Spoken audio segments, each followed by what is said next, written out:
کیا دعا قسمت بدل سکتی ہے؟ ہاں، نبی صلی اللہ علیہ وسلم نے فرمایا، دعا تقدیر کو بدل دیتی ہے۔ شیطان انسان کے دل میں کیسے وسوسہ ڈالتا ہے؟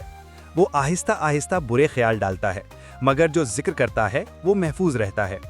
نماز چھوڑنے کا انجام کیا ہے؟ نماز چھوڑنا بہت بڑا گناہ ہے اور قیامت کے دن سب سے پہلے نماز کا حساب ہوگا۔ حسد کرنا کیسا عمل ہے؟ حسد ایمان کو جلا دیتا ہے جیسے آگ لکڑی کو جلاتی ہے۔ قیامت کے دن سب سے پہلے کس چیز کا حساب ہوگا؟ سب سے پہلے نماز کا حساب لیا جائے گا۔ اگر وہ درست ہوئی تو باقی اعمال بھی قبول ہوں گے۔ قرآن پاک کی سب سے بڑی سورت کون سی ہے؟ سورہ بقرہ، جس میں ہدایت اور برکت ہے۔ اللہ کے سب سے پیارے بندے کون ہیں؟ جو رحم دل اور انصاف کرنے والے ہیں۔ صبر کرنے والوں کو کیا انعام ملے گا؟ اللہ فرماتا ہے، صبر کرنے والوں کو بے حساب اجر ملے گا۔ غرور کرنے والے کا انجام کیا ہوگا؟ جو تکبر کرے گا، اللہ اسے قیامت کے دن ذلیل کر دے گا۔ اور کون سا عمل اللہ کے نزدیک سب سے زیادہ پسندیدہ ہے؟ مسکراہٹ دینا، کسی کا دل خوش کرنا، یہی اصل عبادت ہے۔